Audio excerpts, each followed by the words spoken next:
called a guy by the name of Irving Goldberg. He called a guy by the name of Irving Goldberg. Now, Irving Goldberg was a personal friend of Johnson's and a political advisor. And what do you think he asked Irving Goldberg when he called him? What do you think he asked him? We're sitting here on the tarmac at Love Field. He says, who could officially swear me in as president? Who do we need to get here to do that? Because he had already gotten Bobby's permission, right? Well, Goldberg didn't know.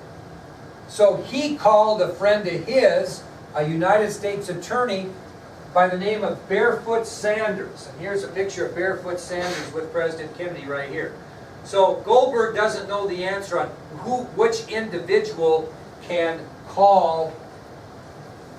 swear him in.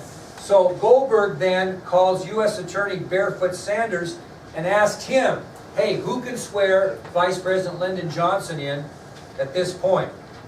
Well, Sanders knew. He was a U.S. attorney. He says, hey, you just need to get a federal judge. Any federal judge can swear in Johnson as the new president.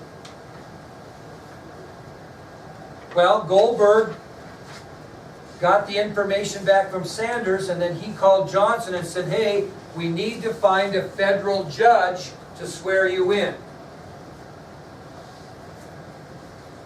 Well, there was a federal judge in the area by the name of Sarah T. Hughes. This is a very rare signature, just so you know. But here's a picture of federal judge Sarah T. Hughes right here.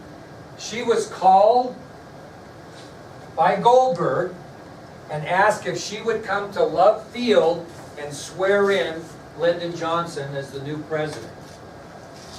So Goldberg called federal judge Sarah T. Hughes at her home and asked her if she would come out to Love Field to swear in the president. So now we got some time between what? Now and the time that Sarah T. Hughes gets there. During that downtime, Vice President Johnson and his wife traveled to Mrs. Kennedy's cabin in the airplane to express their sorrow. They really hadn't talked to Jackie much up to this point.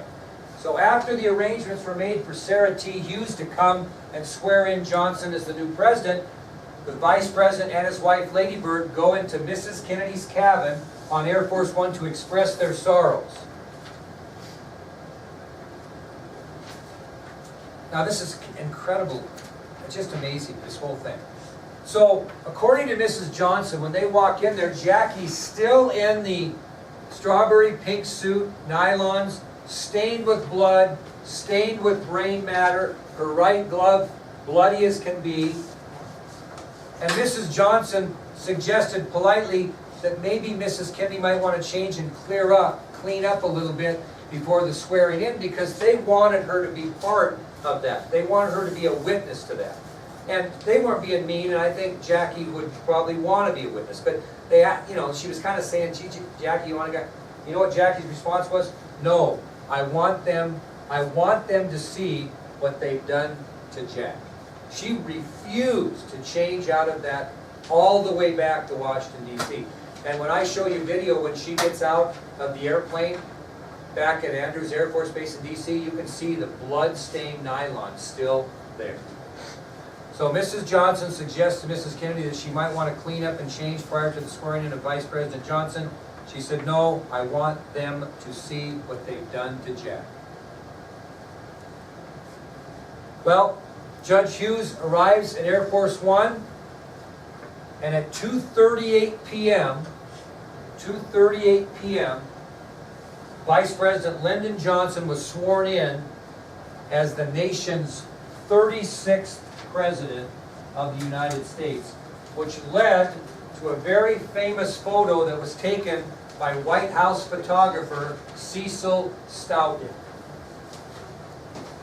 So, at 2:38 p.m. on November 22nd, 1963, Lyndon Johnson, the Vice President of the United States, is sworn in by Sarah T. Hughes as the 36th President of the United States.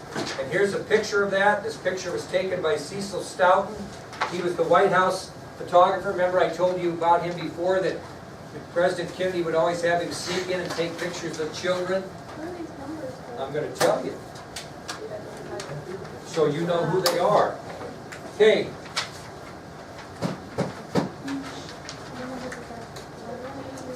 what's that? They might be. Okay, number 1 in your picture. I know this picture's not horribly clear, and you can mark it on your ID sheet or however you want to.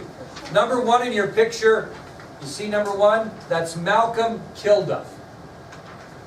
And he is recording this swearing in on a dictaphone that had been on the desk of the President in Air Force One. The President had a desk in an office in Air Force One. This was a dictaphone. You remember what the dictaphone is? That's the thing he got on when he wrote the letter, so to speak, to Rudolph Anderson's parents. He was talking into that, and then Mrs. Lincoln was listening to that and typing. Well, Malcolm Kilduff is number 1, and he made the only audio recording of the event, and he held up a Dictabelt dictaphone, which had been on the President's desk in Air Force One. And you can see it in his hand, kind of right in front of the judge's face, which is number 2, Sarah T. Hughes. Do you see that? You see the dictaphone in front of her face? She has a polka dot top on. So number 2 is Sarah T. Hughes, the federal judge who swore in Vice President Johnson. Number 3 is a fellow by the name of Jack Valente. And during the President's trip to Dallas, he served as the liaison between the President and the news media. Liaison means someone that they could talk to if they needed anything. He later would become a special assistant to President Johnson and was very loyal to President Johnson during the time he was president. Good friend of Johnson. Jack Valente, he was on the trip because he was a liaison between the news media and the President. In other words, if the news media wanted to interview Kennedy during this trip, they'd have gone to Valente to do it. What's that? Liaison is L-I-A-I-S-O-N. L-I-A-I-S-O-N. He's just someone that the media went to if they wanted to do something with the President. He turned out to be one of Lyndon Johnson's closest aides, as you might compare him to O'Donnell and Power for Kennedy. Number 3. Anybody want to guess number 3 is? 4. Or 4? 4, you can't see him real well. You can see him pretty good. Got a bow tie on. You know who that is? Congressman Albert Thomas. Who is he? He was a guy that Kennedy spoke for in Houston. Remember? That's Albert Thomas. And that's the congressman whom Kennedy spoke at his appreciation dinner the day before in Houston. Number 5, some of these names pictures you can't see very well. If you want to get on the internet and get a clear picture, it'll make sense. Number 5 is Marie Femmer. Marie Femmer, and she was a personal secretary to Vice President Johnson. And again, you can't see her real great, but Marie Femmer. She was the press secretary to Vice President Johnson. Who's number 6? Lady Bird Johnson. No, personal secretary, I'm sorry. Personal secretary, I'm sorry. And number 6 is who? Lady Bird Johnson. Who's number 7? Lyndon Johnson. Who's number 8? Jackie Kennedy. So you can kind of build those quickly. 6 is Lady Bird Johnson, 7 is Lyndon Baines Johnson, and 8 is Jackie Kennedy. Number 9 is Homer Thornberry. Here's a picture of Homer Thornberry right here. After the oath has been taken, you can see him in the white hair back here. Homer Thornberry.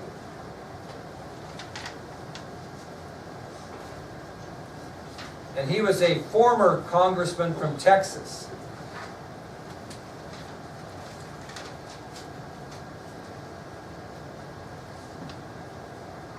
Who's number 10? Anybody want to guess on 10? Pretty important person we've talked about. You can see her, you cannot see her very well, just see the top of her head. Yeah, Evelyn Lincoln. Who is Evelyn Lincoln? Kennedy's personal secretary. Very good. So Evelyn Lincoln is number 10.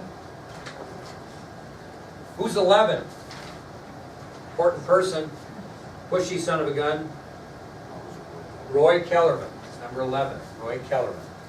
There's a clear picture up here if you want to maybe take a look later. Roy Kellerman. Number 12. Lem Johns. And Lem Johns was a Secret Service agent that was assigned to Vice President Johnson before the trip. He was Vice President Johnson's Secret Service guy.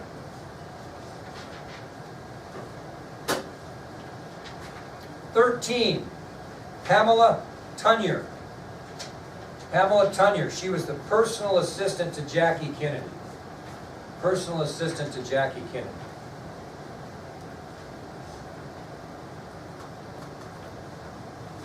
Jack Brooks, congressman from Texas.